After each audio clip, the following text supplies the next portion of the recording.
మేమందరము ఈ వర్తమానం కొత్తగా వచ్చింది మా దగ్గరికి. వచ్చినప్పుడు ఒక్కొక్కరు సహోదరులు ఒక్క దగ్గర కూడుకొని ఇళ్ళకి వెళ్తున్నప్పుడు ఏడ్చేసేవాళ్ళం.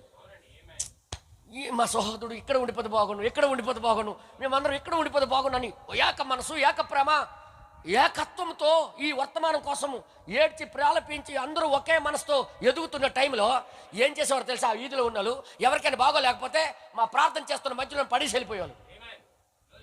మా ప్రార్థన ఆమెన్ అనేసరికి వీడు లెగిసిపోయి వెళ్ళిపోయాడు. స్వస్థతలు జరిగిపోయేవి, అద్భుతాలు జరిగిపోయాయి. అలాగే ఒక ఎయిడ్స్ పేషెంట్కి తీసుకొచ్చారు. డాక్టర్లు వదిలేశారు, ఇది చివరి స్టేజు, బతికితే 1 గంట 2 గంటలు బతుకుతారు, తీసుకెళ్ళిపోండి అనుకుని అన్నారు.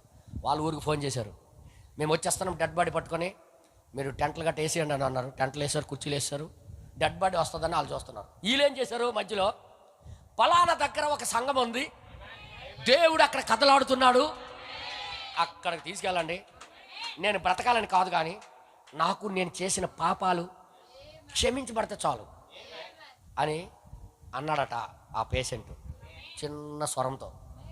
వాళ్ళు ఏం చేశారు, మేము ప్రార్థనలో ఉన్నాం, చిన్నగా తీసుకొని వచ్చి మా సంఘం మధ్యలో పడేశారు. ఉట్టి ఎముకలే. నేను అడిగాను, నువ్వు చేసిన ఎదవ్యాసాలకి ఇదంతా వచ్చింది? ఏదేదో అక్కడక్కడ డ్యూటీ చేశాడు బిఎస్ఎఫ్లో, ఇష్టం వచ్చినట్టు తిరిగేశాడు, ఏడుసు అంటుకోయింది, మాంసం లేదు, ఎముకలు మాత్రమే ఉన్నాయి, పడేశారు తీసుకొని వచ్చి. ఇప్పుడు చివరిలో అన్నీ అయిపోయిన తర్వాత నీకు దేవుడు కావాలా?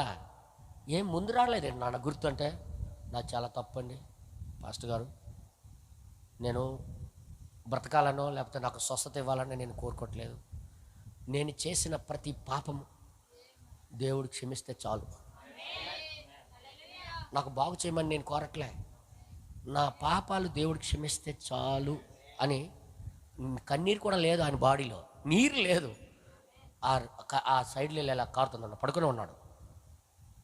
మేము ఎలాంటి మంటలో ఉన్నాము, ఎలాంటి ఏకత్వంలో, ఎలాంటి ప్రేమలో ఉన్నాము తెలుసా? మేమందరము ఉన్నది 15 మందే, కానీ 15 మందే ఫస్ట్లో 15 మందే ఉన్నాం. కానీ ఈ వర్తమానం కింద పడనివ్వకూడదని బ్రతుకుతూ జీవిస్తూ ప్రార్థనలో ఏకాత్మ ఏక మనసు కలిగి మేమందరం కలిసి ఉండేటప్పుడు దేవుడు మా మధ్యలో ఏం కార్యాలు చేశాడో మీకు చెప్తున్నాను. అందుకే ఆయన పడేసి వెళ్ళిపోయారు, మేమందరం కలిసి, ప్రభా మంచి నిర్ణయం, ఆయన ఏం బ్రతకాలని కోరట్లేదు ప్రభు, పాపాలు క్షమించి నువ్వు దేవుడు కదా, నీ యొద్దకు వచ్చిన వారికి నువ్వు త్రోసివేయవు కదా, నువ్వు అన్నావు నువ్వే నా యొద్దకు వచ్చిన వారికి త్రోసివేయను, నీ మాటకు నువ్వు దాటిపోవు కదా ప్రభు, ఈ బిడ్డకి మీరు కనికరించండి అనుకొని ప్రార్థన చేశాం.